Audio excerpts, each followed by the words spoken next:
Title দেখে ভাইবেন না যে 2026 শুধু বিএনপির জন্য একটা দুঃস্বপ্নের বছর হবে। 2026 ফ্যাসি বিরোধী সবার জন্য দুঃস্বপ্নের বছর হইতে পারে। আর এই দুঃস্বপ্নে পতিত করার দায় আমাদের সবার কম বেশি থাকলেও মাস্টার অব দ্য সেরিমনি হবে বিএনপি, আমাদের প্রিয় বিএনপি। কেন সেটা আলাপ করে নিই। আমি কয়েকদিন আগে একটা ভিডিও করেছিলাম যে বিএনপির কেরা উঠিছে, সেখানে আমি বলছি যে বিএনপি কেন এত নির্বাচন করে। আর সালাউদ্দিন সাহেব কইছে নির্বাচন দেরি করার পিছনে যুক্তিটা কি সেটা দিতে হবে। আমি কইছিলাম যুক্তিটা আমি দেব। তো ক্যারা উঠলে বুঝছেন তো কোন ক্যারা, ওইটাই। ওই ক্যারাতে মানুষ যেমন উত্তেজিত হইয়া যায়, তেমন বিএনপি 2025 সালে খুব উত্তেজিত হয়ে উঠছে। এই উত্তেজনার স্বপ্ন দোষ হবে 2026 সালে। আমি বানাইয়া কিছু বলতেছি না। বিএনপি মানে জিয়াউর রহমানের আদর্শের বিএনপি আমার খুব পছন্দের দল। আর হাসিনার ফ্যাসিস্ট আগ্রাসন থেকে সবচেয়ে বেশি মাইর খেয়া কিচ্ছু করতে না পারার দল হইল বিএনপি। এরা মাইর খেয়েছে ছাত্রদের কারণে, আজকে তাদের জীবন বাঁচাইতে পারছে। দেখেন রিজভী ভাই কি বলে। ভেঙে বিশেষ করে স্কুল কলেজের মাসুম বাচ্চারা নিজেদের জীবন দিয়ে রক্ত ঝরিয়ে আমাদের কাছকে মুক্ত করেছে, গোটা জাতিকে মুক্ত করেছে। আমি আজকে সেই সমস্ত মাসুম বাচ্চা, স্কুল কলেজের সে সমস্ত ছাত্র ছাত্রীদের যাদের শহীদি আত্মত্যাগের মধ্যে দিয়ে আজকে গোটা জাতি মুক্তি লাভ করেছে এক ভয়ঙ্কর ফ্যাসিবাদ থেকে, সেই সব শহীদদের প্রতি আমার গভীর শ্রদ্ধা জানাচ্ছি। আমি শ্রদ্ধা জানাচ্ছি যারা পঙ্গুত্ব বরণ করেছে, যাদের চোখ চলে গেছে, যাদের পা চলে গেছে, আমি তাদের প্রতিও শ্রদ্ধা জ্ঞাপন করছি। আর পাশাপাশি আমি একটু বলতে চাই, সারা বাংলাদেশের আজকে গণতন্ত্রের যে বিজয় হয়েছে, এইটা আমাদেরকে, এই উল্লাসকে আমাদেরকে সংহত করতে হবে। আর যখন হাসিনা ছাত্রদের হাতে জয় বাংলা হইল, তখন বাইর হইয়া বাঘের মতো গর্জন করা এই দলের নাম হইতেছে বিএনপি। যারা এদের জীবন বাঁচাইলো, যাদের জন্য খালেদা জিয়া আজকে তার ছেলের বাসায়, যাদের আত্মত্যাগে আজকে বিএনপির নেতাদের এত লম্ফজম্প, তারাই নাকি আবার আন্দোলনের মূল মাস্টার মাইন্ড। বাংলাদেশের মানুষকে 16 বছর ফ্যাসিবাদের থেকে বাঁচানোর কি করছে বিএনপি? বাঁচাইতে পারছে? 1/11 ঘটানো বন্ধ করতে পারছে? তখন তো ক্ষমতায় বিএনপি জামাত পারেনি। বাংলাদেশের উপরে যাইতে বসে এই ফ্যাসিবাদী শাসন, এইটা থেকে মুক্ত করার জন্য বিএনপি কি করছে? তা ওনারা বলেন ওনা মাস্টার মাইন্ড। তা অনেকের মধ্যে একজন না, অন্যতম না, একমাত্র মাস্টার মাইন্ড। শুনেন, 16টি বছর ধরে বিএনপিকে নিশ্চিহ্ন করতে চেয়েছে হাসিনা, আর জনাব তারেক রহমান কি বিচক্ষণতার সঙ্গে বিএনপিকে রক্ষা করেছে। শুধু রক্ষা করেছে এটা বললে ভুল হবে। কার্যকর আন্দোলন গড়ে তোলার জন্য যা যা করার দরকার, এই আন্দোলনের একমাত্র মাস্টার মাইন্ড হচ্ছে জনাব তারেক রহমান। এটা যদি কেউ ব্যাখ্যা করে বোঝাতে হয় তাকে, তাহলে একটু অসুবিধা। এই কথায় এখন আর হাসি পায় না। আমি হাসে কি করুম? পাবলিকই তো হাসতে হাসতে শেষ। তো বিএনপির কাছে আমার প্রশ্ন, আপনারা যদি আন্দোলনের মাস্টার মাইন্ড হবেন, তাহলে আপনাদের 31 দফার একটা দফাতেও এই জুলাই আগস্ট বিপ্লবের আন্দোলনের শহীদদের আহতদের নিয়ে কোনো দফা নাই কেন? 1971-এর মুক্তিযোদ্ধাদের নিয়ে তো 21 নম্বর দফা আছে। তাদের তালিকা করবেন, স্বীকৃতি দেবেন। 2024-এর স্বীকৃতি কোথায়? তাদের পুনর্বাসন কোথায়? ভুলে যান না, এটা আপনাদের 2001-2006-এর অ্যানালগ দেশ না, এটা প্রযুক্তির বিশ্ব। নির্লজ্জভাবে আন্দোলনের ক্রেডিট নেবেন, আবার এইভাবে ধরা খাইবেন, আবার ক্ষমতায়ও যাইবেন। এত খাইতে চান কেন বাবারা? খাইবেন ভালো কথা, খাওয়ার জন্য তো চাষাবাদ করা লাগে। ছাত্রদের কি হালের বলদ পাইছেন যে তাদের ময়দা খেতে চাষ কইরা ক্ষমতা যাওয়ার স্বপ্ন দেখবেন?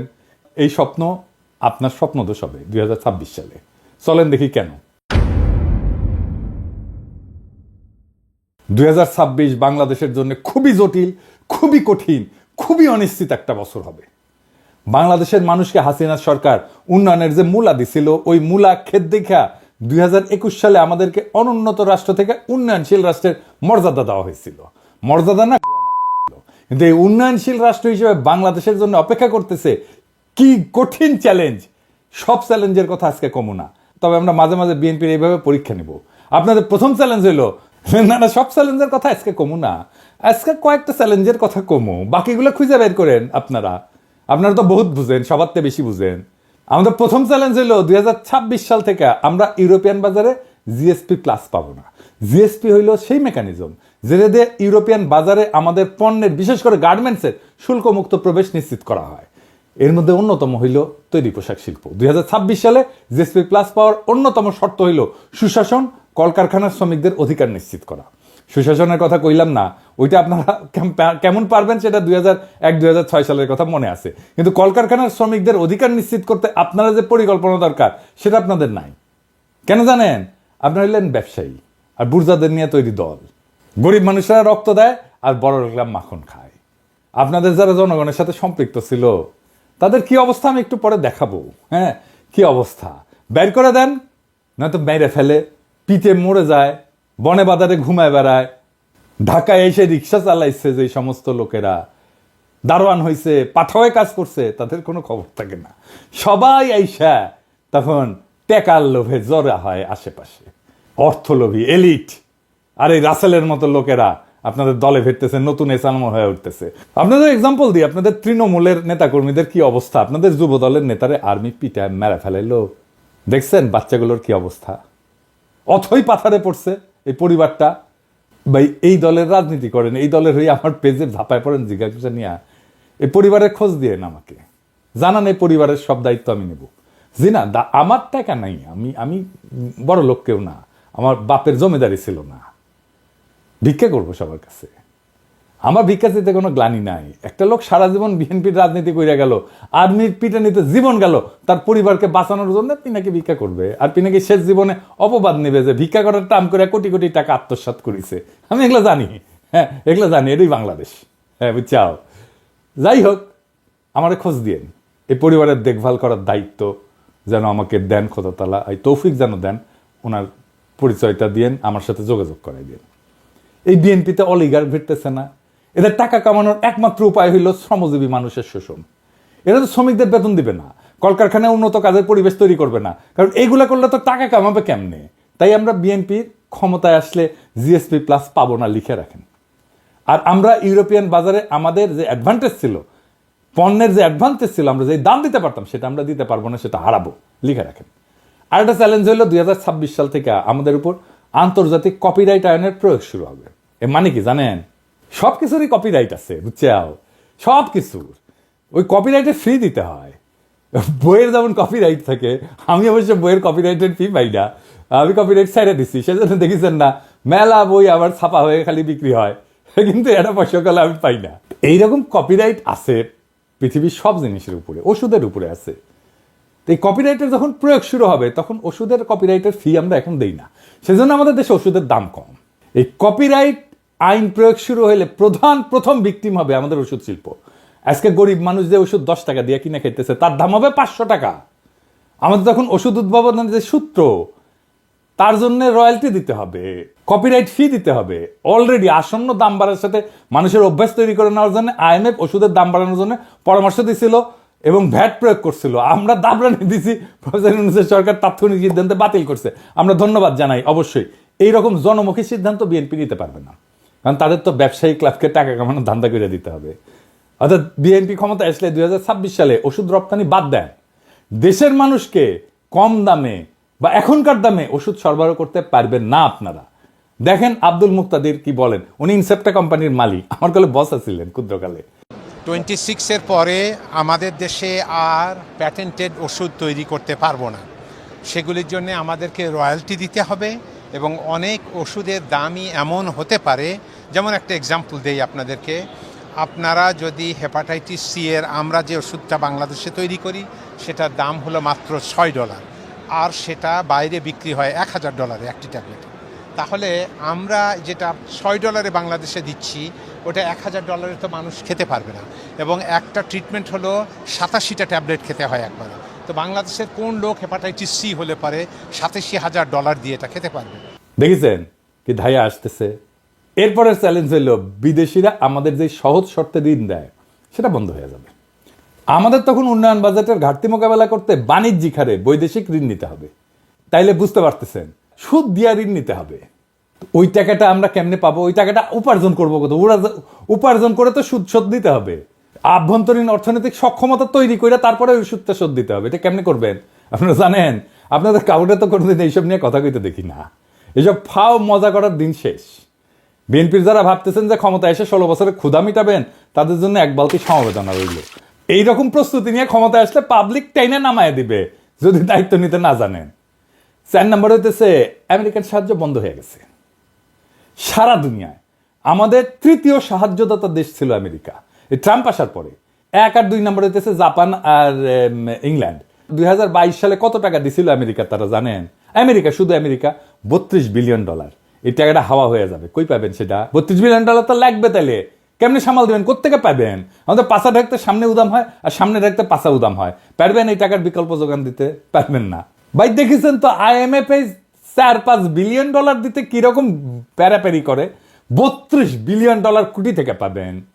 তবে এইসব চ্যালেঞ্জের সমাধান আমাদের জানা আছে, কারণ আমরা গত 10 বছর যখন হাসিনারে খেদানোর আন্দোলন করেছি, তখন আমরা এটা নিয়ে কাজ করে রাখছি, ঠিক করে রাখছি। হাসিনা জয় বাংলা হইলে আমাদের কি কি করা লাগবে, এই সংকট মোকাবেলা করার জন্য কি কি করা লাগবে, সেটা আমাদের প্ল্যান করা আছে। তার প্রথম পদক্ষেপই ছিল প্রফেসর ইউনূসের মতো বিশ্ববরণ্য ব্যক্তিকে প্রধান উপদেষ্টা পদে বসানো। আলহামদুলিল্লাহ আমরা এটা পারছি, উনি রাজি হয়েছেন। তিনি এমন একজন মানুষ যার আন্তর্জাতিক খ্যাতির কথা বিবেচনা করে বিশ্ব নেতারা আমাদের অভূতপূর্ব সুযোগ দেবেন এবং দিতেছেন। ট্রাম্প সব সাহায্য বন্ধ করে দিলেও রোহিঙ্গা ক্যাম্পে সাহায্য বন্ধ করে নাই। কাদের কারণে? আমাদের সরকারের কারণে, প্রফেসর ইউনূসের কারণে।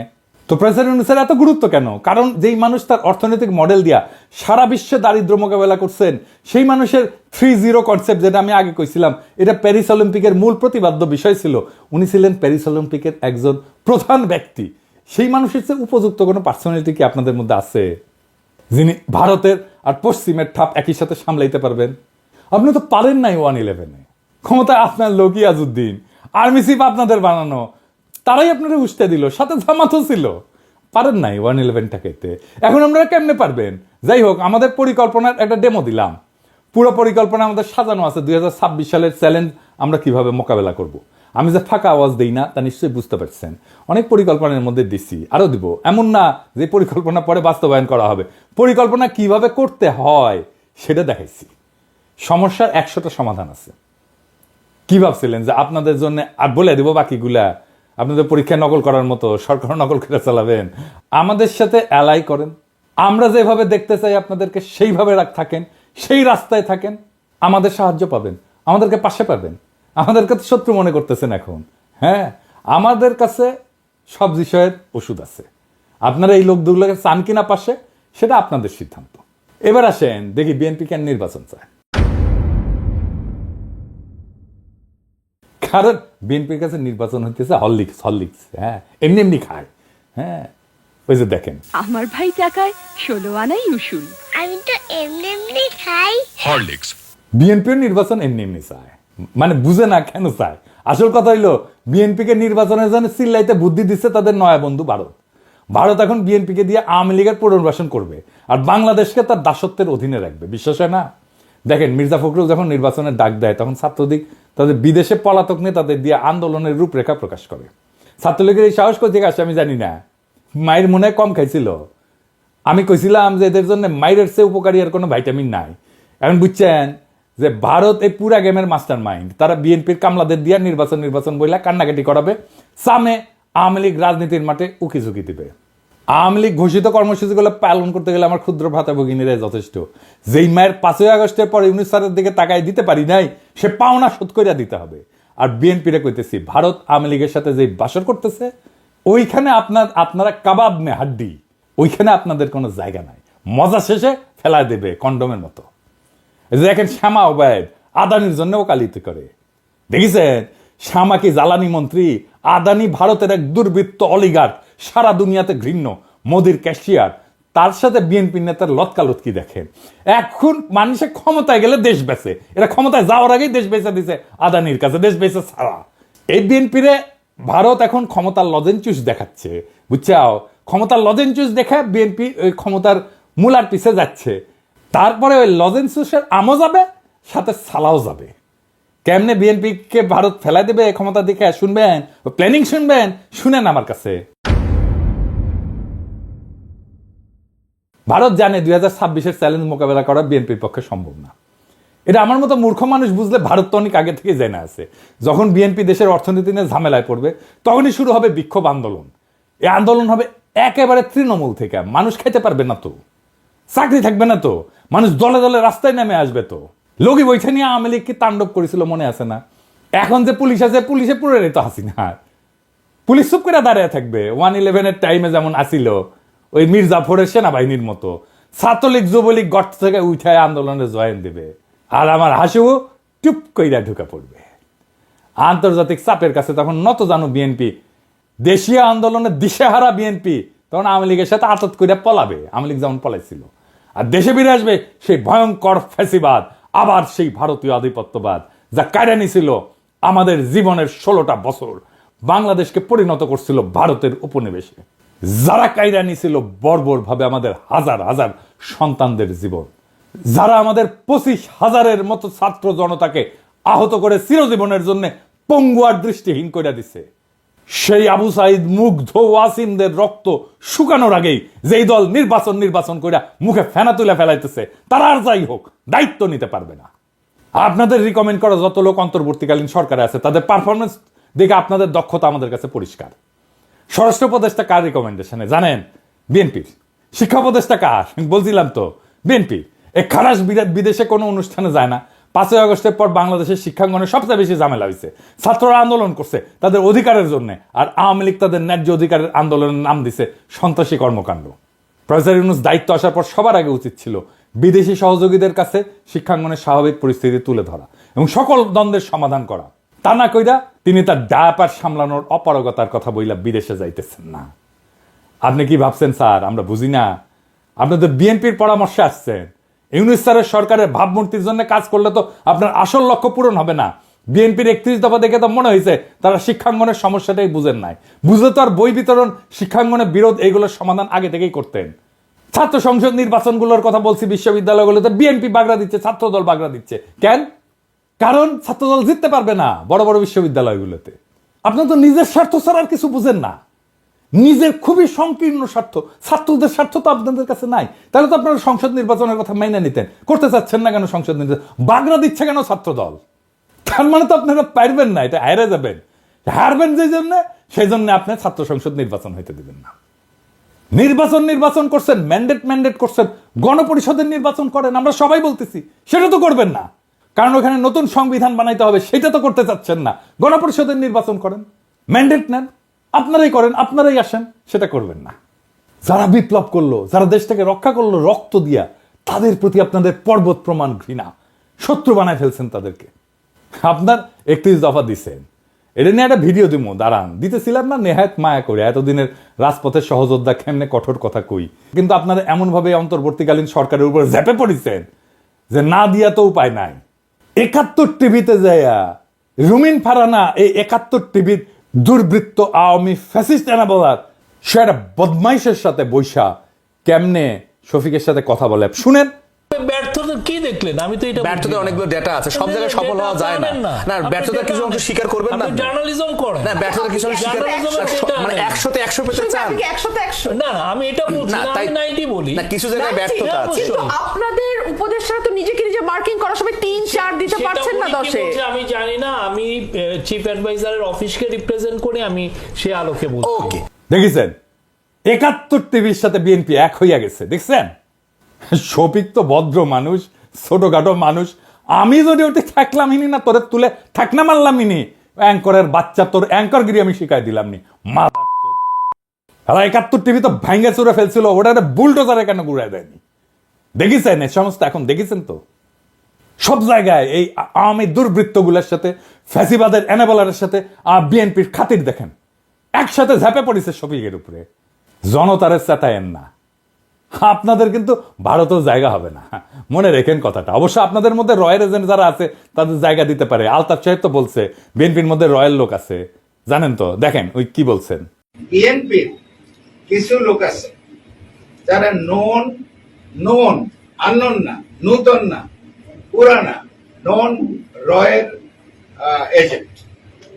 নন রয়্যাল এজেন্ট তারা এই দেশে যদি 100 টাকা কামাই করে 90 টাকা তারা ইন্ডিয়াতে পাঠায়। এই এজেন্টের একাধিক এজেন্টের নাম আমি বলতে পারি। আমি তো ঢাকায় থাকি, পটুয়াখালীও থাকি, কলকাতায় সল্ট লেকে বাড়ি আছে, সোনার দোকান আছে, হোশিয়ারি আছে, তারপরে পেট্রোল পাম্প আছে, তারপরে এটাকে কি বলে, এই যে কমিউনিটি সেন্টার আছে।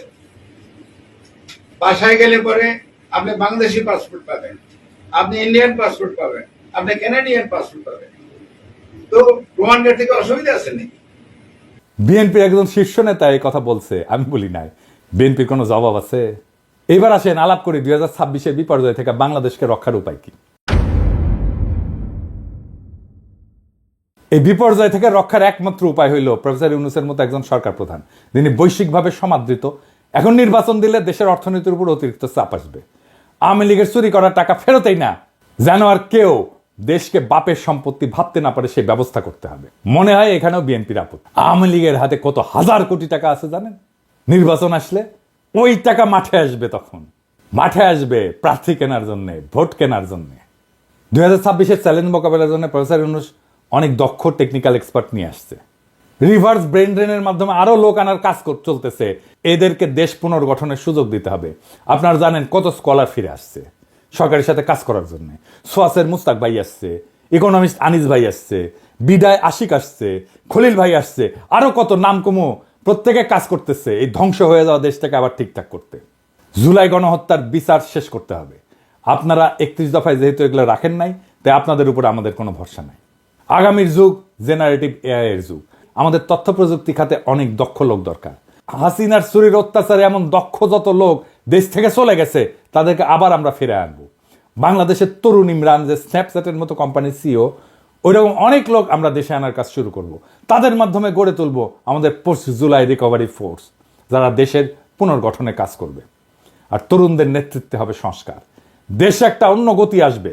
সাধারণ মানুষ থেকে শুরু কইরা বিনিয়োগকারী পর্যন্ত সবাই প্রফেসর ইউনূসের উপর আস্থা রাখে, এবং তখন সেই আস্থা আরো দ্বিগুণ হবে। প্রফেসর ইউনূস নিজেই একটা বিশাল ব্র্যান্ড। আমরা ওনারে মুফতে পাইছি, ওনার কাছ থেকে আমাদের সবটা নিতে হবে। উনি যা দিতে পারেন। আমরা অনেক দিন পরে এমন একজন রাষ্ট্রপ্রধান পাইছি যারা নিয়ে আমরা গর্ব করতে পারি। ওনার নেতৃত্বে আমরা দেশের হারানো অর্থনৈতিক সক্ষমতা ফিরে না আসা পর্যন্ত উনারে হারাইতে চাই না। ওনার সরকারের অনেক দুর্বলতা আছে, কিন্তু প্রফেসর ইউনূস একাই 100। ওনারে শান্তি মতো কাজ করতে দেন। আমরা আগায় যাব দুর্বার গতিতে। তবে ইউনূস স্যারকে আমাদের অনুরোধ, দয়া করে যোগ্য, উদ্যমী, আধুনিক, বিশ্ব সম্পর্কে ধারণা আছে এমন তরুণ লোকদের নেন আপনার সরকারে। বুড়া খাটাসগুলোকে বাদ দেন মেহরবানি করিয়া। আর বিএনপি এই জন্যই কথা বলার সুযোগ পাচ্ছে, এই জন্য নির্বাচন করে তর পাচ্ছে। বিএনপি নেতাদের জন্য আমার একটাই মেসেজ। আমি যে চ্যালেঞ্জগুলোর কথা বলছি, সংস্কারের কথা বলছি, 31 দফায় জুলাই অভ্যুত্থানের কথা না থাকার কথা বলছি, এগুলোর উত্তর দিয়ে দয়া করে নির্বাচনের কথা বলবেন। সক্ষমতা না দেখা আমরা আর কাউরে ভোট দিব না। কিভাবে আপনারা সরকার চালাবেন, কিভাবে মানুষকে অর্থনৈতিক মুক্তি দিবেন, কিভাবে উন্নয়নশীল দেশের চ্যালেঞ্জ মোকাবেলা করবেন, কিভাবে জুলাইয়ের আহত আর শহীদদের সম্মান জানাবেন, তা পূর্ণ রূপরেখা আকারে প্রকাশ করেন। জাতির কাছে আপনাদের প্রতিশ্রুতি দেন। আমরা তখন বিবেচনা করব আপনারা নির্বাচন করার যোগ্য হইছেন নাকি হন নাই। তার আগে নির্বাচন করলে আমাদের প্রতিবাদ চলবে। আর আমরা কিন্তু না যাই না কথা বলি না, তথ্য প্রমাণ নিয়ে কথা বলি। আমরা যদি কথা বলা শুরু করি, আমাদের বিরোধী বানায়েন না, আমাদের শত্রু বানায়েন না, আপনাদেরই ক্ষতি। জনগণ আর মার্কা দেখা ভোট দেবে না, মানুষকে বলদ ভাইবেন না। জনগণ ভোট দেবে যোগ্য এবং দক্ষ প্রার্থীকে। ভোটের আগের হিসাব আর চলবে না, টাকা দিয়া ভোট কেনা যাবে না। আপনাকে আপনার দলের অবস্থা একটু বলি, হ্যাঁ, কিছু মনে করেন না, পার্সোনালি নিয়েন না, কারণ এগুলো কেউ বলবে না, এই বান্দাই বলবে একমাত্র। আপনাদেরকে আমি আমার বগুড়ার আপনাদের দলের একটা চিত্র দিই। আমি এইভাবে এই লেভেলে যাই না, কিন্তু বগুড়া তো আমার জন্মভূমি, আমার নারী পোতা আছে। আর বগুড়া হইতেছে সেই বগুড়া, যেই বগুড়া বিএনপির পুণ্যভূমি, জিয়াউর রহমানের জন্মস্থান।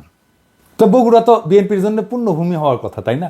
এখানে মডেল বিএনপি থাকবে, এখানে বিএনপির জেলা কমিটি হবে, একটা মডেল কমিটি, যা সারা বাংলাদেশের মানুষ দেখবে আর বলবে, ওয়াও কি চমৎকার কমিটি, কি সুন্দর কমিটি। এইখানে তো বিএনপির কিছু দরকার নাই, এখানে তো এমনি মানুষ বিএনপি করে রে ভাই। এইখানে তো বিএনপির মাস্তান পালার দরকার নাই, এখানে তো ম্যানেজ করার দরকার নাই, এখানে তো মাফিয়া পালার দরকার নাই। এমনি বগুড়ার মানুষ বিএনপি করে, বগুড়া মানুষের নিঃশ্বাসে বিএনপি। এইখানে আপনি নেতা কি দিচ্ছেন আমরা দেখি, হ্যাঁ, নেতা কি দিচ্ছেন? রেজাউল করিম বাদশা, বগুড়া জেলা বিএনপির বর্তমান সভাপতি, সাবেক বগুড়া পৌরসভার মেয়র। বাদশার ছোট ভাই আছে কয়েকজন। 1 নম্বর হইতেছে টোকন, মোহন, খোকন, নয়ন, জয় এবং দীপন। আমরা একে একে প্রত্যেকের আমলনামা দেখি। টোকন সাবেক 2 বারের প্রেস ক্লাবের সভাপতি, একবার বগুড়ায় এমপি ইলেকশন করছে আওয়ামী লীগের মনোনীত প্রার্থী হিসেবে।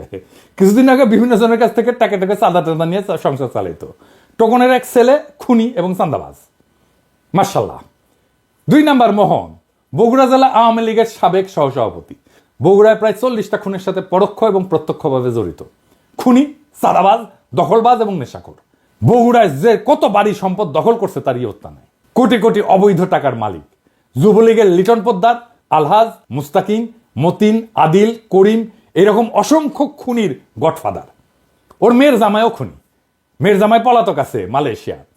মোহন পলাতক, ইন্ডিয়া থাকে, ইন্ডিয়াতে আবার বাড়িও আছে মার্শাল্লাহ।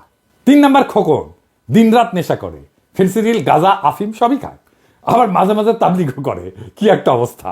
4 নাম্বার নয়ন, 3 বারে বগুড়া প্রেস ক্লাবের সভাপতি, মার্শাল্লাহ, লেখাপড়ায় খুবই ভালো, শুধু এইচএসসি পাস, এর উপরে আর পাস দিবার পারেনি, বর্তমানে পলাতক। 5 নাম্বার জয়, শহর যুবলীগের সভাপতি, হিরোইন খোর, রাত হইলে বাসা ফেরার জন্য রাস্তা দিয়ে হাঁটতে পারে না, এমনই দুলে, সে দেওয়াল ধরে ধরে রাত হইলে হাঁটে। আমার কথা না, বগুড়ার মানুষের কথাই শুনেন। দীপন 6 নাম্বার, ফেন্সিডিল খোর, ফেন্সিডিল বিক্রেতার কাছ থেকে মোহনের ভাই হিসেবে ফ্রি ফেন্সিডিল পায়। বগুড়ার মানুষ এই দুর্বৃত্ত পরিবারের কাছে জিম্মি, এক ভাই বিএনপি, এক ভাই আওয়ামী লীগ, এক ভাই যুবলীগ, 2 ভাই হাসিনার চাটুকার সাংবাদিক। এদের বাপের নাম আলম দারোগা। এ কিন্তু বগুড়ার স্থায়ী বাসিন্দাও না, এই আলম দারোগা বরিশালের মানুষ, সিপাহী থেকে দারোগা হয়েছে, বগুড়ায় রিটায়ার করছে, রিটায়ারের পরে নোট বইয়ের ব্যবসা করতো, বাদশাহ মোহনও নোট বইয়ের ব্যবসা করতো। ভাই এই লোকের বগুড়ার প্রতি বিন্দু মাত্র কমিটমেন্ট আছে? বগুড়ায় জাহান নামে যা কর কিছু যায় আসে, তো বগুড়ার লোকই না রে ভাই। এই বাদশাহ 5ই আগস্টে বহু আওয়ামী লীগ যুবলীগ নেতার কাছ থেকে টাকা নিয়ে তাদের সম্পদকে রক্ষা করছে, তাদেরকে রক্ষা করছে। বিশেষ করে আলহাজের কাছ থেকে নাকি 1 কোটি টাকা নিছে, যে ওর বাসায় আগুন ধরে গেছিল, ওই আগুন লাগানোর চেষ্টা করছিল, আবার ওই 1 কোটি টাকা নিয়ে আগুন লাগায় নেই আর কি। বিএনপির নতুন নেতা দেন, এই লোক বিএনপির নেতা থাকলে বিএনপিকে আমাদের বলতে হবে কেন এই লোক বিএনপির জন্য বগুড়াতে অপরিহার্য। মানে একই পরিবার বিএনপি আওয়ামী লীগ ভাগ হইয়া সারা শহরে রাহাজানি করবে, আর জনগণ মুখ বুঝা সহ্য করবে? হ্যাঁ, এত বোকা ভাবেন বগুড়ার লোককে? এই পরিবারের কাছ থেকে বগুড়ার মানুষকে রক্ষা করতে হবে। জানি না বিএনপির কাছে এই দুর্বৃত্ত পরিবার কেন এত পছন্দের।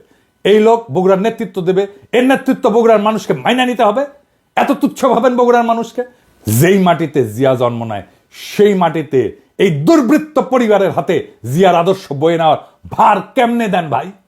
আর মানুষ পান নাই নাকি? এর সাথে ভালো মানুষ নাই আপনাদের বিএনপিতে? আমরা একটা শুদ্ধ বাংলাদেশ চাইছিলাম, তার জন্য আমাদের সন্তানেরা অকাতরে জীবন দিছিল, একই পাক চক্রে ঘুরপাক খাওয়ার জন্য তারা জীবন দেয় নাই। আমরা চাই বিএনপি নতুন সময়ের দিশা দিক, মানুষের এই বিপ্লবী আকাঙ্ক্ষাকে ধারণ করুক। আমরা একটা নতুন বাংলাদেশ চাই। আপনাদের দল পরিশুদ্ধ করেন, দেশের অর্থনীতি গতিশীল করে সব চ্যালেঞ্জ মোকাবেলা করে প্রফেসর ইউনূস যথাসময়ে নির্বাচন দিবেন। এইটা মেহেরবানি করে ওনার উপরে ছাইরা দেন, ওনার বিবেচনার উপরে। আমরা দেশবাসী ওনার উপরে আস্থা রাখছি, আপনারাও রাখেন।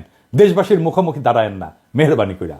আপনারা আমাদের সহযোদ্ধা, আমরা ছাত্রদের নেতা মানছিলাম, এবার আপনারাই আমাদের নেতা হইয়া ওঠেন, নেতার মতো আচরণ করেন। নেতাদের আকাশের মতো উদার হইতে হয়। নেতা সেই যে নিজে কাঁদে অন্যকে কাঁদায় না, নেতা সেই যে কোনো কিছুর আকাঙ্ক্ষা করে না, নেতা সেই যে জনগণের সব কষ্টকে সব দুঃখকে নিজে আপন কইরা নিতে পারে, নেতা সেই যে সবচেয়ে দুর্বল মানুষের আশ্রয় হয়ে উঠতে পারে। নিজেকে প্রশ্ন করেন সেই জায়গায় আসছেন কিনা, না আসতে পারলে অপেক্ষা করেন। ইনকিলাব জিন্দাবাদ।